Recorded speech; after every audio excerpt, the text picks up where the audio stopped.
Доброе утро, Якутия! Утро Якутии начинает свой эфир, и я, Дарья Анкехова, желаю вам отличного начала нового дня.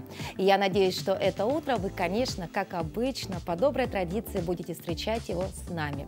Сегодня у нас несколько спортивных тем в эфире. Так, сегодня мы постараемся выяснить, почему в Якутии так любят волейбол и где живут самые преданные этому виду спорта люди. Также обязательно узнаем, как тренируются юные лыжники-дальневосточники в городе Алдан. Поговорим о такой модной тенденции среди молодежи, как old school. А также обязательно заглянем в фермерскую семью Пилипенко в Табаге и познакомимся с девушкой-фотографом. А в завершении эфира мы обязательно подскажем, на какие кинопремьеры можно сходить в эти дни. Ну а вначале, как всегда, о погоде. В центральных районах температура воздуха на 6 часов утра была на отметке плюс 19 градусов. В Заречной группе 14-20 градусов выше 0. В южных районах 18 градусов тепла. В Вилюйской группе 11-13 со знаком плюс, в Нижнеленских до 17 градусов тепла. В западных районах 12-16 градусов, в Колыменде-Гирской группе улусов до плюс 12. В Янских районах 10-11 тепла, на северо-западе 4-10 со знаком плюс. В Якутске температура воздуха на 6 часов утра была на отметке плюс 20 градусов. Атмосферное давление 744 миллиметра ртутного столба. Ветер северо-западный 2 метра в секунду. Сегодня днем преимущественно без осадков. Ветер северо-западный 4,9 метра в секунду. Температура воздуха ожидается до плюс 27 градусов. Ну а далее наша рубрика «Даты и события». Она напомнит нам о том, что же произошло в этот день в истории в разные годы.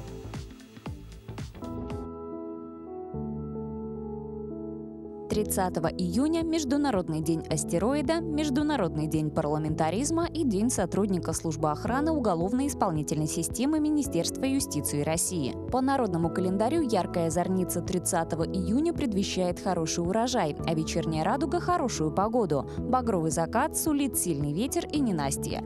30 июня 1894 года открыли самый знаменитый лондонский мост Тауэр-Бридж. 30 июня 1908 года на Землю упал Тунгусский метеорит. Произошло это в Сибири в междуречье Нижней Тунгуски и Лены. Взрывной волной в радиусе 40 километров повалило лес. Были уничтожены звери и пострадали люди. От Енисея до Атлантического побережья Европы несколько ночей подряд наблюдались масштабные и необычные световые явления. 30 июня 1925 года основан заповедник Красноярские столбы на правом берегу Енисея. 30 июня 1934 года в Германии прошла кровавая акция, вошедшая в историю как «Ночь длинных ножей». Это крупномасштабная расправа Гитлера и его окружения над неугодными партийными деятелями Германии. 30 июня 1971 года при возвращении на Землю погиб экипаж космического корабля «Союз-11». При спуске неожиданно открылся клапан дыхательной вентиляции, соединяющий кабину с наружной средой. Космонавты потеряли сознание и не смогли закрыть клапан. В память о героях назвали кратеры на Луне и малые планеты Солнечной системы. 30 июня 1860 года родился Владимир Михельсон, российский физик и геофизик, метеоролог и академик. 30 июня 1919 года родился Эд Йост, американский воздухоплаватель, создатель современного теплового аэростата. В 1985 году в этот день родился Майкл Фелпс, американский пловец, 23-кратный олимпийский чемпион. Именины в этот день празднуют Иммануил, Иосиф, Исаакий, Кирилл, Климент, Максим, Никита, Пелагея и Савелий. Еще об одной исторической дате.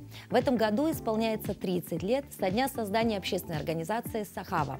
О том, почему так в Якутии популярен волейбол, вспомним также страницы истории якутского волейбола. И для этого мы пригласили в студию нашего гостя. Это Александр Ларионов. Он является руководителем проекта «Лига Олимп 4 поколений». Доброе утро. Здравствуйте, Дарья. Здравствуйте, телезрители. Расскажите, пожалуйста, нам, вот почему все-таки принято считать, что волейбол – это одна из таких самых любимых, игр среди якутян, и даже многие его называют национальным видом спорта? Волейбол считается в Якутии самым массовым видом спорта среди игровых видов спорта, и его играют и от школьников до людей более преклонного вида. У нас проводятся турниры в республике более даже 60+. То есть от мала до велика Да, занимается волейболом. совершенно верно. А как начинали вообще играть в волейбол в Якутске, да, в Якутии вообще история немножечко? И когда вообще самый такой пик был популярности? Ну, отечественный волейбол возродился в 23 году. Датой основания считается 28 июля 23 года. В Якутии уже в 20-х годах играли в Алдане, Вилюйский, Валекминский. В 50-х годах в городе Якутск уже насчитывалось около 80 площадок на улице. Самый пик, наверное, массовости волейбола считается 70-е годы, когда на спартакиаде народов Якутии и СССР играло 35 мужских команд и 34 женских команды. Это очень большие цифры. Большие. Да, Но очень, в сравнении сейчас сколько? Сейчас допускается на спартакиаде только 12 команд. 12. А тогда прям, мужских и женских, да. наверное, неделями сидели, да, на Да. соревнованиях. А в современной России в начало 90-х, в 91 году, как вы сказали, образовалась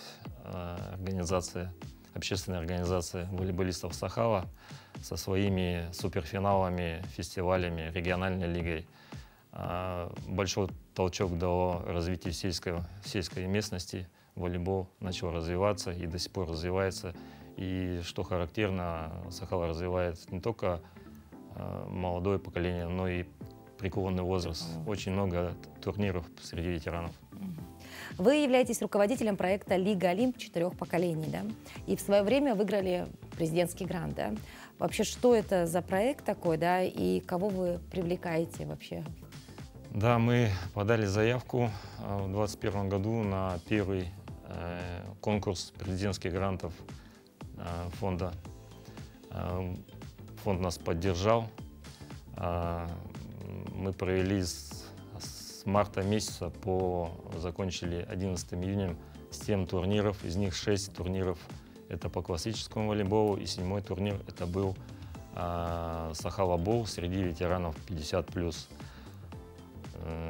Привлекали 7 муниципальных районов, это Амгинский район, Мегин-Кангаласский район, Чурапчинский, Татинский район, Усть-Алданский, Намский улус, Хангаласский, и 8-й командой была волейбольный клуб «Олимп».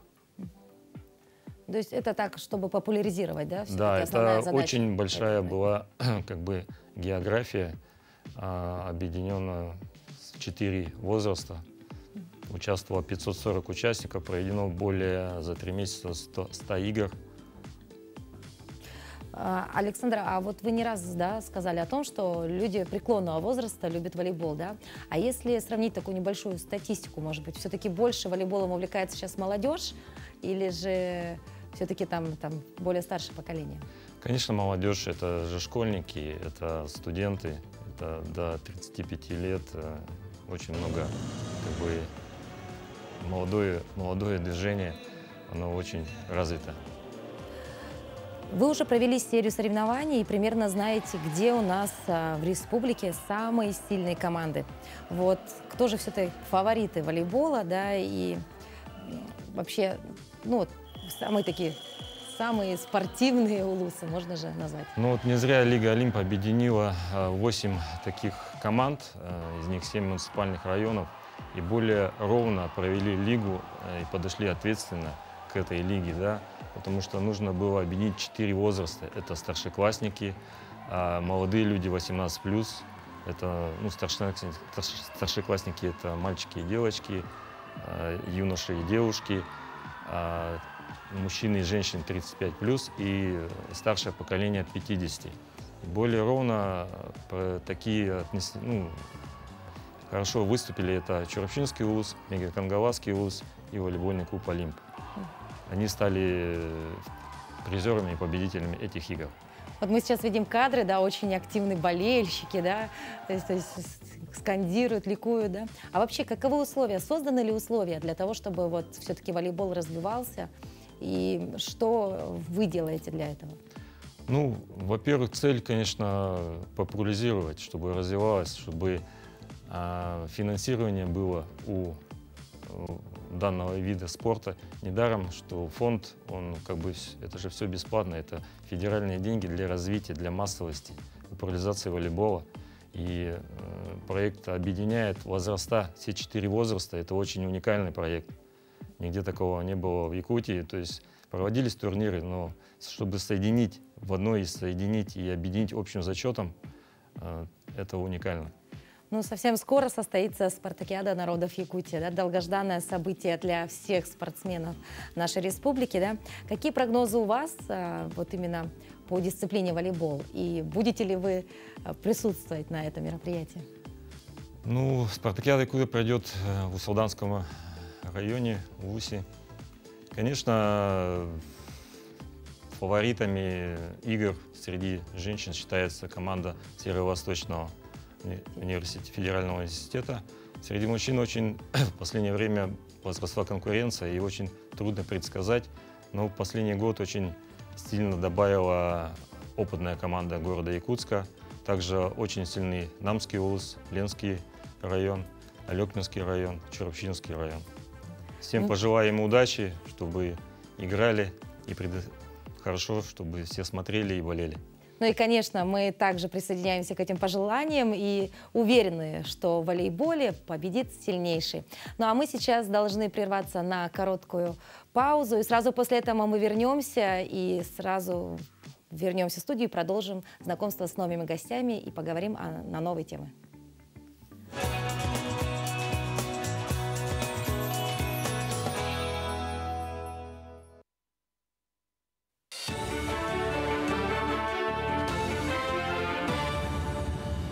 Коллеги, доброе утро. Доброе утро, Якутия. Сейчас блок новостей.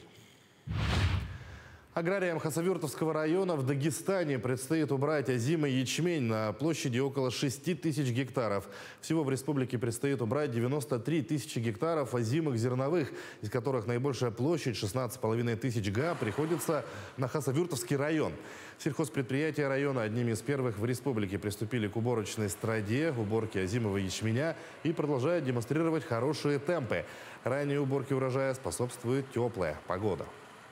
Основная работа – уборка озимых культур. В Свердловском районе засеяно 17 тысяч гектаров озимых культур, которые в настоящее время мы начинаем убирать. Это около 6 тысяч гектаров ячменя и 11 тысяч гектаров пшеницы. Уже на сегодняшний день убрано около 5 тысяч гектаров озимого ячменя, урожайностью бункерновесия около 26 центнеров гектара. И к концу этой недели мы уже завершим и приступим к уборке пшеницы. Северо-Восточный федеральный. В 6 районах Якутии пройдут курсы «Будущий студент» для старшеклассников. Таким образом, ребят планируют подготовить к госэкзаменам. Посетить образовательные мероприятия смогут будущие выпускники в Амгинском, Горном, Мегино-Кангаласском, Сунтарском, Чурапчинском и Хангаласском районах. Занятия проведут практикующие преподаватели и студенты Северо-Восточного федерального университета. Так, при успешном прохождении абитуриенты получат 5 дополнительных баллов при поступлении в главное учебное заведение региона. А для учащихся из семей льготных категорий представят 40% скидку на обучение. Первый сезон стартует 1 июля. В этом году ППО ССФУ совместно с Молодой гвардией Единой России и Северо-Восточным федеральным университетом имени Максима Кировича Амосова будут проводить профкурсы специально для детей с наших улусов. Мы поставили себе цель для того, чтобы эти дети стали наравне конкурентоспособными при поступлениях в университеты нашей страны. Ну и, конечно же, самой ключевой задачей является то, чтобы эти студенты, которые прошли наши профессиональные курсы, поступали к нам в Северо-Восточный федеральный университет. Акция «Красная гвоздика» завершилась в республике. Напомним, до 22 июня в Якутии ее проводил благотворительный фонд «Память поколений». Приняли участие несколько районов. Цель акции – помощь ветеранам Великой Отечественной войны и других боевых действий. Для этого было необходимо получить значок «Красная гвоздика». Распространяли значки волонтеры Победы. По итогам акции все собранные средства направят на оказание медицинской помощи ветеранам боевых действий. Это всероссийская акция. Основателем, организатором акции является Всероссийский фонд «Память поколений». Все собранные средства, они распределяются ветеранам войны, ветеранам Афганистана, Чечни и спецопераций. на протезирование, на лечение. Очень активно волонтеры нам помогли с реализацией данной акции. Суть состояла в том, что люди жертвовали средства, и в знак того, что они являются участниками этой акции, мы им дарили значки. Конкурс косплея во второй раз провели в Ленске. На участие в красочном мероприятии было подано 8 заявок. На площади Ленина поддержать участников собрались линчане. Они с криками восторга встречали каждого на сцене. Зрелище было настолько эффектным, что казалось, будто зрители попали в игру или сериал с представленным героем. Участники то и дело перевоплощались в различные роли, переодевались в костюмы, сшитые собственноручно. А на время перевоплощения каждый участник правдоподобно показывал характер своего персонажа. Зрители увидели трансформера, Бамблби, персонажей «Звездных войн», героев из сериала «Евангелион» и «Игра престолов», а также из компьютерных игр. Ну а выиграли конкурс семья Грудининых, которые перевоплотились в суперсемейку. Наши участники, косплееры, подготовили очень здоровские костюмы, которые выполнены собственноручно на 80, а то и на 100%. Поделились яркими эмоциями, впечатлениями. Косплей-конкурс прошел на ура. Гран-при одержала семья Грудининых. Они подготовили костюмы из мультфильма «Суперсемейка». Второе место заняла Дейенерис Таргариен, Дарья Коваленко, которая предстала перед зрителями на коне настоящем. Третье место заняла Цвилых Екатерина с костюмом Диабло. Очень детализированно исполнен, все были в восторге. А в спорте каникул не бывает. У спортсменов сейчас в разгаре те самые сборы. В Алданском центре спортивной подготовки учебные тренировки у лыжников, биатлонистов и боксеров сейчас проходят там в самом, знаете, разгаре. Как повышается уровень мастерства, узнали наши коллеги. Утром и вечером на стадионе и трассах Центра спортивной подготовки необычайно массово и оживленно. Учебные тренировки в Алдане проходят у сборных Дальнего Востока и Якутии. Юным лыжникам предстоит проявить себя с самой сильной стороны. Они – кандидаты в сборную по лыжным гонкам республики. У нас сейчас здесь присутствует основная сборная команда Республики Саха-Якутии, 8 спортсменов взрослых. И плюс я сейчас просматриваю молодежь для того, чтобы пополнить команду, потому что идет сейчас смена поколений. По завершении тренировки у лыжников на площадку пришла женская сборная республики по боксу. В Алдане девушки проведут 2 недели. Летние сборы здесь у боксеров проходят впервые. Условия тренировок, по словам спортсменок, оптимальны. Свободное время проходит интересно, а напряженный режим совсем не утомляет. Для меня и для детей очень полезное, как мое мнение лично. Здесь условия хорошие, питание и люди вообще хорошие, да. На стадионе Центра спортивной подготовки тренируются воспитанники республиканской школы Олимпийского резерва. На ройлерах ребята держатся уверенно и комплекс упражнений выполняют с блеском. Пользу летних тренировок переоценить невозможно. В нашем виде спорта это основная часть, то есть сейчас мы закладываем определенную базу, на которой зимой будем соревноваться. В первый месяц лета Алданский центр спортивной подготовки также принял лыжников из Комсомольска-на-Амуре и из Хабаровска. Летние сборы хабаровчане проводят в Алдане в 5-й раз. В этом году учебные тренировки у спортсменов пройдут в 2 этапа. В Алдан они вновь приедут в августе. Желаем, дальнейшего развития этому центру, так как у нас большие планы готовить наши основные составы на Дальнем Востоке. И это основной все-таки сбор, где мы подводим итоги. Повышение мастерства у спортсменов в приоритете, и к тренировкам ребята относятся с максимальной серьезностью. Однако и на развлечение время остается, ведь каникулы в разгаре. Другие ребята, которые лыжники, там еще других регионов или городов приехали. Они все очень добрые, несколько людьми познакомилась я. Здесь очень классно. Увлечения у меня летние, там кататься на самокате, например, типа такого там, гулять там, не знаю, что-нибудь типа такого. Сборы в Алдане будут проводиться в течение всего лета. Учебные тренировки запланированы как у лыжников и боксеров, так и у биатлонистов. Единовременно центр принимает от 100 до 160 спортсменов. Татьяна Вахнина, Георгий Баранов, Алдан. Мы продолжаем наш утренний эфир и напоминаем вам о том, что мы работаем в прямом эфире. А это значит, что у вас есть возможность пообщаться с нами, написать, возможно, ваши пожелания, задать вопросы нашим гостям. Ну и, конечно, один из главных моментов – это поздравить своих близких с каким-то праздником или событием. Для этого вам нужно подписаться на наш телеграм-канал. Вы видите прямо сейчас на экране наш адрес. Его необходимо вбить в поисковик. Все очень просто. Напишите свое сообщение, пожелайте доброго утра, возможно, поздравьте с юбилеем или с приобретением квартиры, машины. У вас есть на это еще ближайшие 30-40 минут. И я обязательно прочитаю это, и вся республика присоединится к этим поздравлениям. Ну а лето в самом разгаре. И сегодня у старшего поколения свои заботы.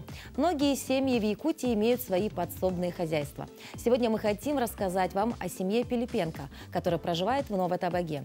Несколько лет назад они решили заняться птицеводством и разведением кроликов. По мнению семьи, иметь свое хозяйство сейчас это не только выгодное вложение денег, но и возможность круглогодично употреблять натуральную и экологическую продукцию. С хозяйством семьи Пилипенко познакомился наш корреспондент Ирина Григорьева. Многие считают, что разводить живность на своем участке – это достаточно хлопотное и сложное дело, но это не более чем миф. Об этом говорит семья Пилипенко, которая живет в селе Новотабага. Она считает, что сейчас, наоборот, экономически выгодно выращивать свои овощи, кушать натуральную пищу и разводить свое хозяйство. Мое утро – кормежка зверей, курей. Вот это делаю, примерно так. Немножко дальник, они очень любят его. Свежая трава, вкусная ботва и обильное питье. Главный завтрак у молодых кроликов. Глава семейства Валерий Пилипенко признается, все началось с одного кролика, которого ему подарили на день рождения. Простой интерес со временем перерос в большое дело. Сейчас у семьи Пилипенко небольшое, но продуктивное хозяйство, где они разводят кур, перепелок и кроликов. Это белый великан. О, какой красивый белый великан. Он отец, да? Да. Семейства? Ага. Ну, сколько он весит? Он? А вы можете его поднять? Ну, он килограмм, наверное, 7,5-8. Я смогу поднять? Так. Опа. Ой. Вот это великан. Красавец. Ой. Пугается чужих, боятся они. Валерий Васильевич с гордостью показывает великанов, особую породу кроликов, благодаря которым и держится кроличья ферма. Всему учился сам и даже разводить перепелок. Ухаживать за перепелами могут даже начинающие птицеводы, отмечает хозяин. Главное – правильный уход, соблюдение рациона и своевременная чистка. Поддержание оптимального микроклимата – одно из главных правил разведения. Элементарную сделал. Просто стоят вентиляторы маленькие и сделано отверстие. Она постоянно работает, потому что по-другому нельзя. Здесь будет очень сильный запах. Зимой еще делаю подстилку для курей, добавляю бактерии, попилки. Делается подстилка, добавляются бактерии, она и греет, и убивает запах. Ну, такие крупные, больших размеров, разных цветов, даже такие красивые. Ну, мы уже все знаем, да, что вот перепелиные яйца, они и вкусные, и очень полезные. Дружная семья переехала в Якутию из Кубани больше 10 лет назад. Купили дом в Новотабаге, пустили корни, а главное, после работы они занимаются любимым делом – своим домом. На каждом клочке земли растет все то, что появится на столе у хозяйки осенью. Уже растут помидоры, зеленеет свекла и даже поспели первые вкусные огурцы. О, ну что, за первый урожай? Давайте. Не горький. Не горький совсем. Да, тут тоже много мучились изначально, не знали, все горело в ней. Ну вот, потом решили вот таким образом прикрыть, и тогда что-то мы получаем, какой-то урожай. Елена Романовна – огородница со стажем. 2 теплицы, построенные мужем 5 лет назад, до сих пор верно служат. На строительство одной только теплицы семья потратила 50 тысяч рублей. Но вложение в свое хозяйство – это выгодное вложение денег, считают они. Ежегодно на столе у Пилипенко только натуральная продукция, выращенная своими руками. Хоть, конечно, это большой труд, но я считаю, что для своего здоровья, для своей семьи, я думаю, что это стоит этим заниматься. Пускай люди не боятся, да, это, конечно, по деньгам финансово затратно, но я считаю, что для здоровья это важнее. Семья Пилипенко не единственная семья в Новотабаге, у которых есть свое хозяйство. Но здесь царит особая уютная атмосфера. Дружная семья Пилипенко радушно принимает каждого гостя, а главное, является ярким примером любви к своему родному дому и к своей родной Табаге. Ирина Григорьева, Павел Пахомов, село Табага. В народе говорят, все хорошее – это давно забытое старое. Хотя наверняка для наших телезрителей постарше такие предметы из прошлого, как, например, старые видеокассеты, телевизоры – это еще не совсем забытое старое. Но для нынешнего цифрового поколения они уже кажутся архаизмом. Речь идет о компьютерных клубах и видеокассетах. В Петербурге открылся олдскульный компьютерный клуб с видеокассетами с ВХС. Основатели клуба – молодые люди, которые о подобных видеосалонах наслышаны разве что от родителей. Один из них, Андрей Котов, признался, что дизайн придумал на основе детской мечты – иметь свою комнату, которой у него не было до 18 лет. Когда я листал путеводитель Сындука где-то в ноябре, и я увидел там страничку с компьютерными клубами, типа 2000-х, но они какие-то были не те. И я нарисовал себе в голове, как это должно выглядеть, типа ЛТ-мониторы, везде плакаты, все в стикерах, все должно такое олдскульное, программа такая старая. И весь дизайн это основан на том, чего у меня не было в детстве. У меня не было своей комнаты где-то до 18 лет. И я сделал вот такую свою комнату, которая находится вот в центре города Санкт-Петербург. По словам молодого человека, компьютерный клуб для него не бизнес, а скорее фанатское место, которым Андрей гордится. Все приходят в шоке, как в музей заходят. Мне нравится, что подписчики мне отправляют журналы, например, отдают мне компьютеры, мониторы. И это все находится тут место, дом новый, не в помойке, а вот в таком месте, типа музей. Основательница видеосалона Евдокия Аргентина Корбут рассказала, что идея создать подобное место появилась во время просмотра мультфильма «Король лев» осенью прошлого года. Потом от этого подумали, а почему бы не устроить здесь видеосалон. Сами мы там никогда не были, в силу возраста или как-то не получилось, да. Но при этом какие-то воспоминания, ощущения, что это было, и при этом радость от того, что есть возможность посмотреть видеокассеты, она была. Многих привлекает атмосфера, которая создается в видеосалоне. Тут можно посмотреть фильмы, которые раньше показывали. Например, как «Брат 2», «Брат», «Игла», «Оса». Это фильмы, которые я люблю. Глядя на этого мальчика, я заметила, что у современной молодежи сейчас популярно ретро. Это касается не только видеопленок различных, да, из видеосалонов, фильмов, игр, но это и касается той самой музыки, к примеру. Да. Кстати, сегодня очень популярны и снимки на полароид, которые были распространены в 90-е годы. Их даже иногда используют профессиональные фотографы. Не знаю, снимает ли на полароид героиня нашего следующего сюжета фотограф Селена, но думаю, как и любая современная девушка, она, наверное, тоже любит артефакты. Сегодня она расскажет о своей уникальной профессии. Меня зовут Селена. Я родом из Санкт-Петербурга. Точнее, я прожила там большую часть своей жизни. Приехала в Якутск по приглашению школы танцев. Изначально я работала педагогом-хореографом по арабскому танцу. И вот, фотография не оставляла меня на протяжении всей моей жизни. Фотографировать я начала, то есть я с фототехникой познакомилась раньше, чем научилась ходить. Моей маме очень хотелось запечатлеть каждый момент моей жизни, моего роста, развития.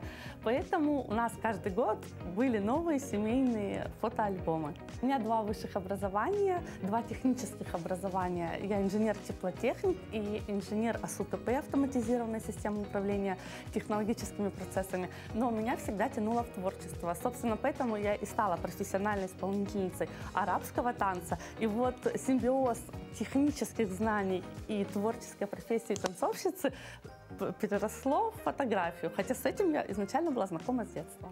Идея вдохновения – это прежде всего насмотренность. Я в Санкт-Петербурге вдохновлялась много картинами, и поэтому основная часть моих работ – это художественные фотографии. Фотографии как картины, фотографии как наследие.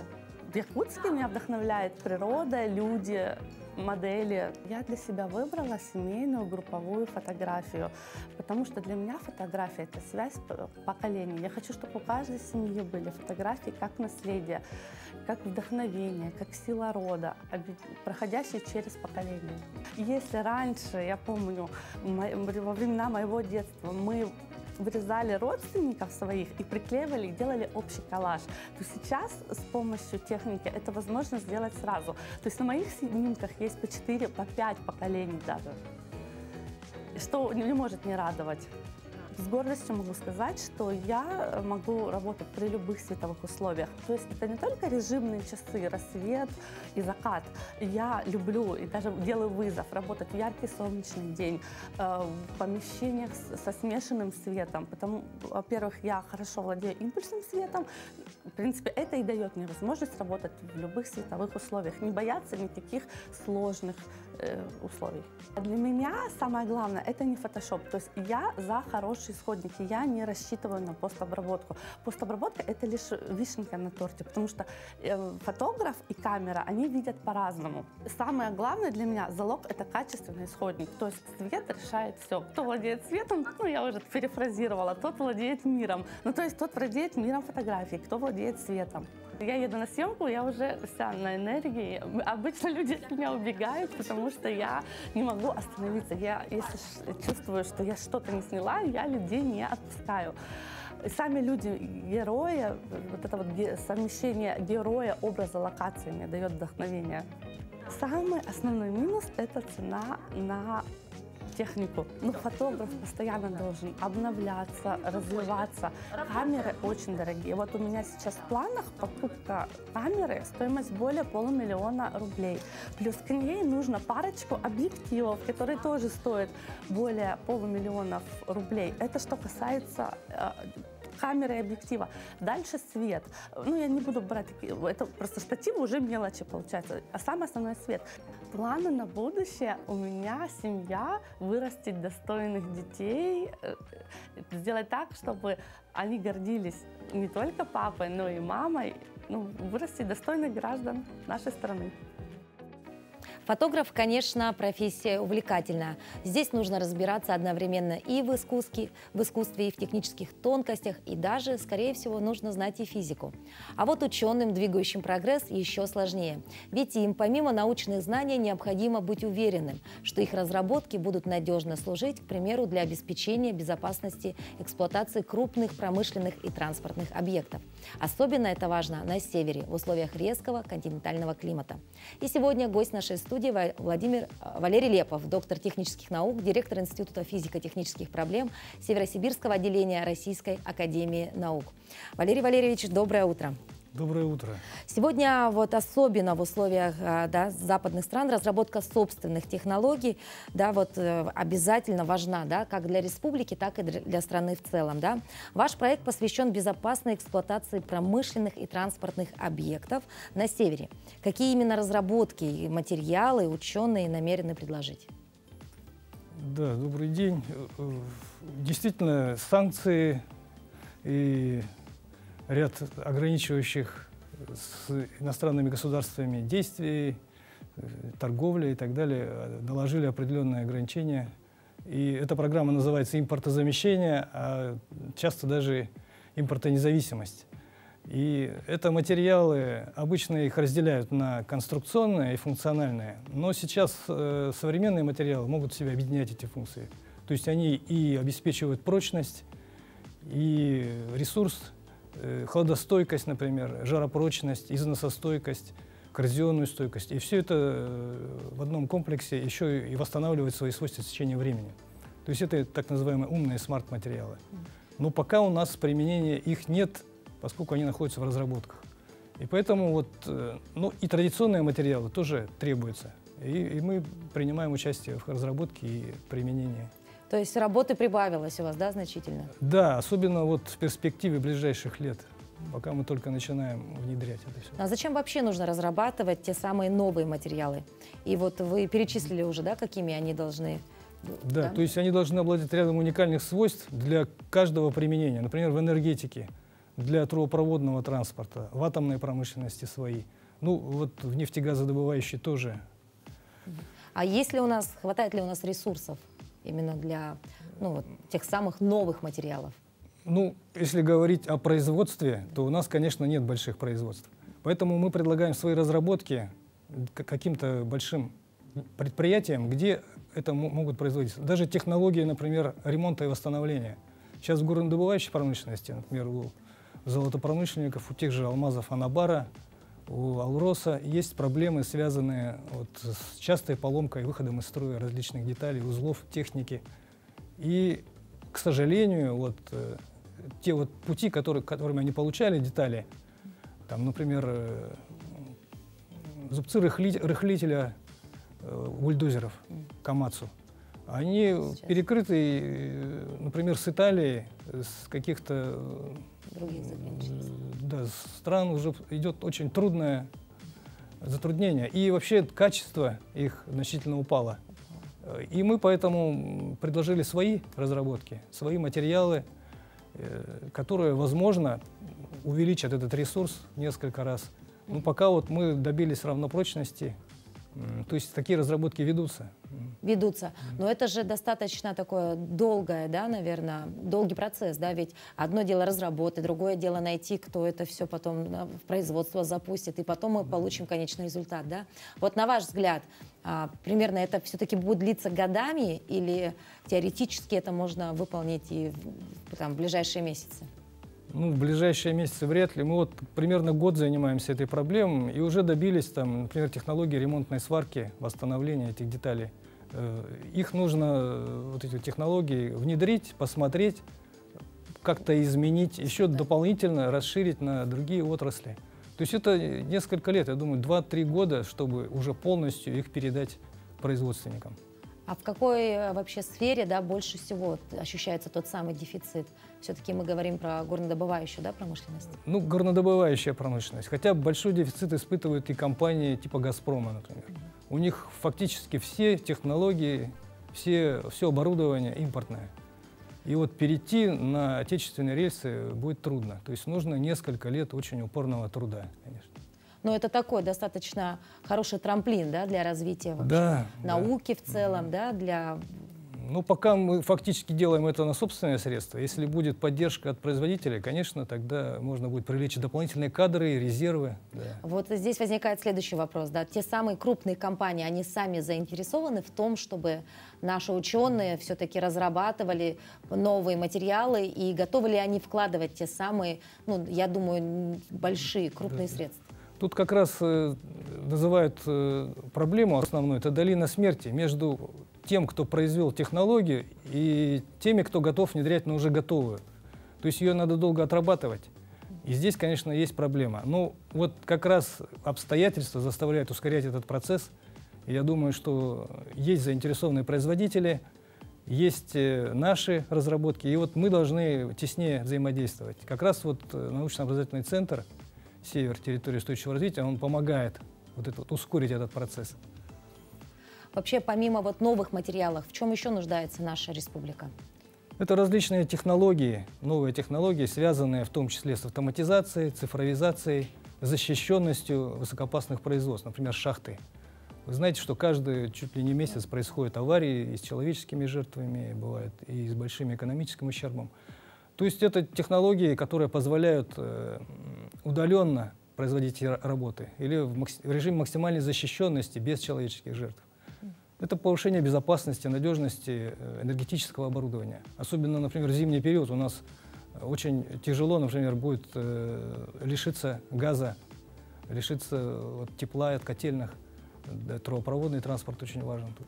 Поэтому мы занимаемся этим проблемой. Валерий Валерьевич, а у нас хватает ли кадров? Да? Вот вы сегодня у нас присутствуете на эфире, да? И, наверное, сотрудников подобных у нас должно быть как можно больше. И, возможно, благодаря этому тот самый процесс, который растянут там на годы, возможно, ускорится. Да? Хватает ли тех самых кадров у нас? Ну, к сожалению, сейчас во всем мире не хватает кадров инженерных. И особенно в России. Это связано и с тяжелой ситуацией после коронавируса, после начала военной операции. Ну, много людей уезжает в центральные города, и от центральных городов и за границу. Это проблема. Вот у нас сейчас гости из Томска, с Бийска как раз сегодня улетают, а они говорят, та же проблема у них. И эту проблему нужно решать совместно с университетом, то есть, например, сотрудники, которые преподают, или университетские преподаватели, которые работают вместе с нами. Это позволит решить. И привлечение студентов, молодежи тоже очень важно. Очень важно. Но вот для обучения, для тех же разработок, да, в вашем университете, опять же, нужна та самая техника, да, и те самые импортные какие-то, да, оборудование, да. Вот здесь у вас есть нехватка какая-то? Или все-таки для того, чтобы работать и разрабатывать новые технологии, новые материалы, у нас есть все? Ну, почти все. То есть новое оборудование есть, приходит, но так как часть его импортная, нам опять нужна сервис обслуживания из-за рубежа. Поэтому мы сейчас стали больше обращаться к к азиатско-тихоокеанским странам, это страны типа Китая, Индии. Там это сейчас как бы идет параллельный импорт технологий и услуг. Поэтому мы будем обращаться туда, какая-то произойдет замена вот этих вот сервисов. Я думаю, мы сможем и на оборудовании работать новым. Проект, который разрабатывает ваш институт, является частью научно-образовательного центра «Север. Территория устойчивого развития», главной целью которой является внедрение новых технологий в производство. Да? И вы уже затронули тему о том, что основой является все-таки вот то самое сотрудничество, да, между крупными предприятиями и вашими новыми материалами и технологиями. Есть ли уже какие-то предприятия, которые уже заинтересовались вашими разработками? Ну, мы традиционно поддерживаем тесную связь с Якутскэнерго. Это уже в течение десятков лет, наверное. Сахатранснефтегаз, это по газопроводу Якутск-Мостак-Берге, который весь Якутск обеспечивается газом. Стали с алмазами Анабара работать. Традиционно работали с Алросой. Но сейчас тяжелые времена, может быть, мы возобновим сотрудничество. Пока у нас с Алросой, с Лорпом работаем тесно, постоянно. То есть предприятия, заинтересованные непосредственно в наших услугах. Но, к сожалению, есть какие-то вот проблемы, трудности. Это связанные, например, с закупками, что нужно производить аукционы, и могут выиграть другие совершенно левые сторонние фирмы, и которые, опять же, обращаются к нам, чтобы выполнить эту работу. То есть нужны какие-то целевые большие программы, которые непосредственно бы выполняли научные организации вместе с университетом. Спасибо большое, Валерий Валерьевич, что посетили наш утренний эфир. Мы, конечно, надеемся, что разработки наших ученых все-таки приведут к положительному, положительной динамике, и мы увидим результат вашей кропотливой работы, и все-таки будущее у республики станет лучше, краше, и мы, жители республики, обязательно все это ощутим на себе. Спасибо вам большое, мы желаем вам доброго утра и хорошего дня. Спасибо. А мы продолжаем наши эфиры. На очереди наша постоянная рубрика по четвергам «Пусть мама придет», где мы рассказываем о детях, которые нуждаются в семье. Познакомьтесь с детьми, которым нужна семья. Это Кристина и Алеша. Кристине будет 5, а Алёше нашему будет 4 годика. Они в нашем центре недавно. Кристина, как старшая сестра, ухаживает за своим братиком, помогает застилать кроватку, помогает одеваться, обуваться. А Алёшка у нас на правах младшего братика просит сестру всегда помочь. Как самая старшая девочка в группе, Кристина любит убираться, вытирать пыль, ухаживать за малышами, моет им ручки. А Алёша, как все мальчики, у нас любит играть в подвижные игры, в мячик, да? А у Кристинки самое любимое занятие – собирать пазлы. Вот это дело она очень любит. И любит разукрашивать разукраски. Кристина и Алёша – открытые и позитивные дети. Они с удовольствием общаются со взрослыми. А расскажите, что вы там собрали? У меня тоже... Я дочка-лисичка. А что они делают? Они... лисичка. В день наших съемок Кристина и Алёша были обработаны зеленкой из-за укусов комаров. Они любят гулять на улице, играя в подвижные игры и много двигаясь. Молодец. Еще, Кристина.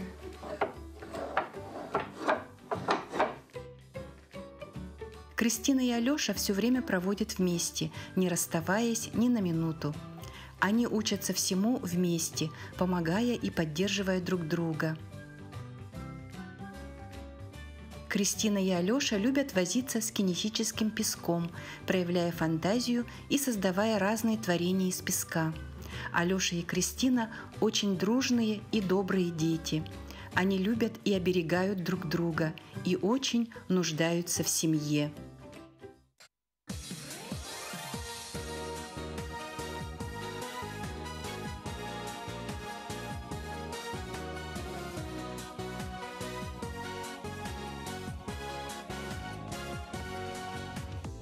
А сейчас мы передаем слово нашим коллегам из новостного отдела.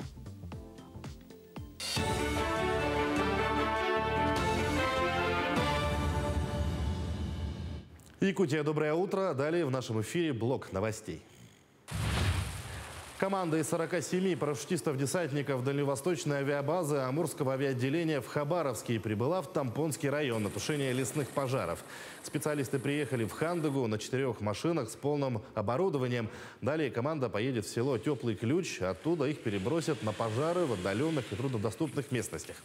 Напомню, с июня по сентябрь прошлого года парашютисты-десантники из Хабаровска тушили пожары в Верхнемилюйском районе и на Ленских столбах. В столице республики состоялась 27-я сессия бассейнового совета Ленского бассейнового округа. На повестке были вопросы бюджетного проектирования, капитального ремонта и строительства гидротехнических сооружений в Якутии. Также представили план водоохранных и водохозяйственных мероприятий. Здесь участвуют все представители органов исполнительной власти, которые располагаются в бассейне реки Лена, с Иркутской области, Забайкалья, с Амурской области и с республики Саха-Якутия. По итогам должны члены бассейнового совета рекомендовать те или иные водохозяйственные мероприятия, которые будут финансироваться за счет федерального бюджета в 2023 году и плановые 2024-2025 года. Глава Якутии С.Н. Николаев встретился с председателем Совета Ассамблеи народов России Светланой Смирновой. Гостья высоко оценила уровень и особую значимость международных мероприятий, которые в эти дни проходили в Якутске. Это первый форум соотечественников якутян, также международный фестиваль высокой моды «Этноэрата». Она передала главе идею о создании международного центра этномоды в Якутске, которую озвучили участники фестиваля.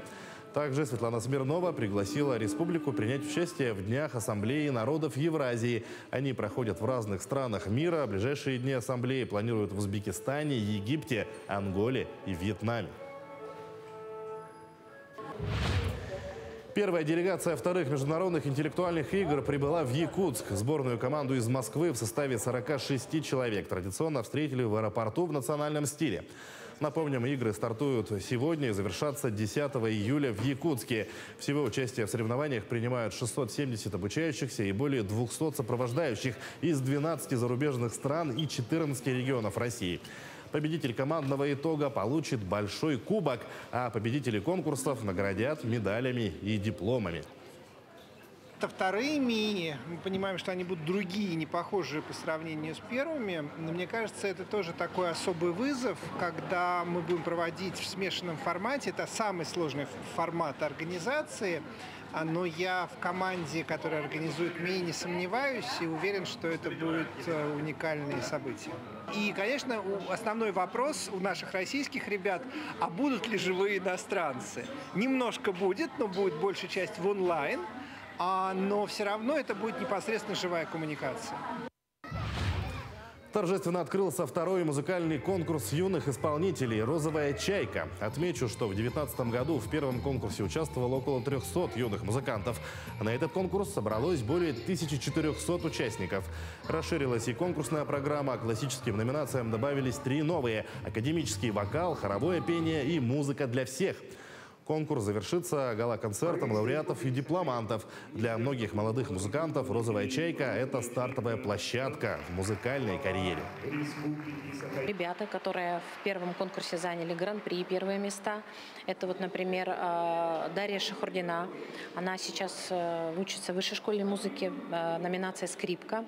Также Айсулу Туркибаева, тоже номинация «Скрипка». Даша, она сейчас является участницей оркестра, молодежного оркестра у Юрия Башмета. Это очень большая честь. И Александр Тумусов, пианист, победитель в номинации фортепиано, сейчас является студентом Московской государственной консерватории. К текущему часу это все новости. Всего доброго и удачного дня.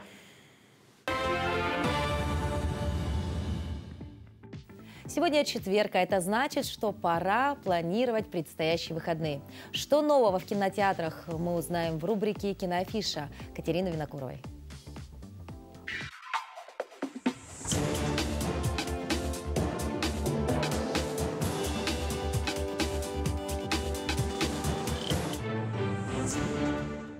Доброе утро! Кровавый слэшер по мотивам детского мультфильма «Проклятие Артура» стартует сегодня в кинотеатрах страны. Юноши, которые с детства фанатеют от Артура и Минипутов, друзья на 18-летие делают особенный подарок – поездку в тот самый дом, где снимались фильмы знаменитой трилогии. Дом этот расположен в жуткой глуши и давно заброшен, но доверху забит милыми сердцу преданного поклонника и покрытыми толстым слоем пыли артефактами. А еще его облюбовали какие-то очень недобрые личности, которые до поры до времени зловеще где-то таятся, но явно имеют целью ликвидировать гостей. Биографический фильм «Боец. Король ринга» посвящен истории первого чемпиона Англии по боксу.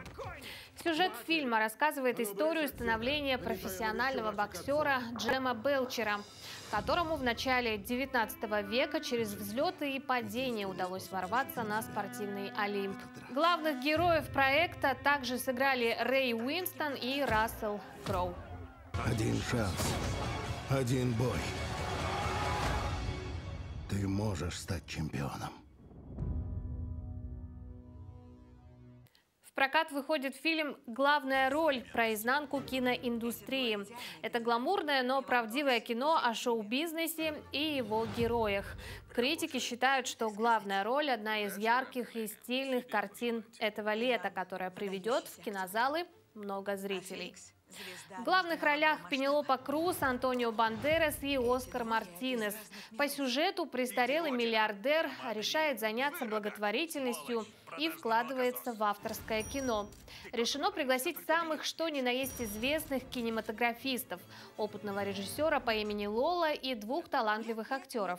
Начинаются изматывающие, если не сказать экстремальные репетиции, на которых сталкиваются две совершенно разные актерские традиции. На первый взгляд достаточно легкое кино, но к финалу комедия постепенно превращается в драму. Миллиардер хотел снять шедевр, а стал ли в итоге шедевром сам фильм «Главная роль», узнаем уже сегодня в кино. Укрывшись под кроной раскидистого дерева, живет колония птиц. Больше всего жители колонии боятся окружающего мира. За время долгой изоляции они даже позабыли, как летать. Но однажды находится одна красивая и немного безрассудная птичка по имени Хупу, которая отваживается бросить вызов системе. Что же из этого выйдет? Добро пожаловать в невероятное приключение, во время которого каждый научится чему-то новому, а самое главное, все смогут преодолеть свои страхи. Фильм от якутского режиссера Михаила Лукачевского. Смотрите российскую комедию «Дикий челлендж». Казахский ловелас Иржан уговаривает друга якута Мичиля организовать сафари на редкого мамонтового барана в горах вечной мерзлоты, чтобы развлечь потенциального немецкого инвестора Гернота. Но все идет не по плану, когда местный оленевод начинает на них охоту.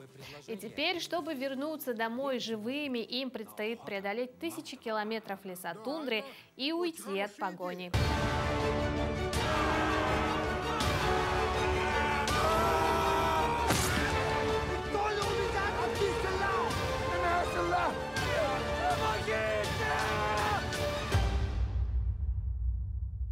На этом у меня все. Желаю вам отличного настроения и приятного просмотра.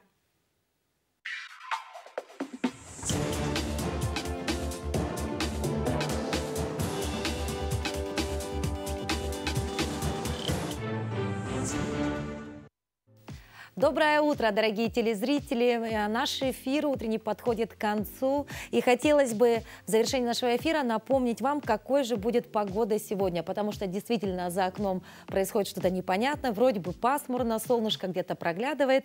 Но в Якутске температура воздуха на 6 часов утра была на отметке 20 градусов. Атмосферное давление 744 миллиметра ртутного столба. Ветер северо-западный 2 метра в секунду. Сегодня днем преимущественно без осадков. Ветер северо-западный 4,9 метров в секунду. Температура воздуха ожидается до плюс 27 градусов. Ну и мы предлагаем вам завтра вновь встретить этот день с нами. Позвольте анонсировать, что будет ждать нас завтра в течение эфира. Мы завтра обязательно приготовим с вами полезный завтрак. Также в гости побывает у нас Мария Шишигина-Палсон. Наверное, многие ее знают. Обязательно расскажем вам о лекарственных травах и самое главное о том, как их собрать. Ну и, конечно, будут полезные новости и советы. Оставайтесь с нами, увидимся завтра в это же время.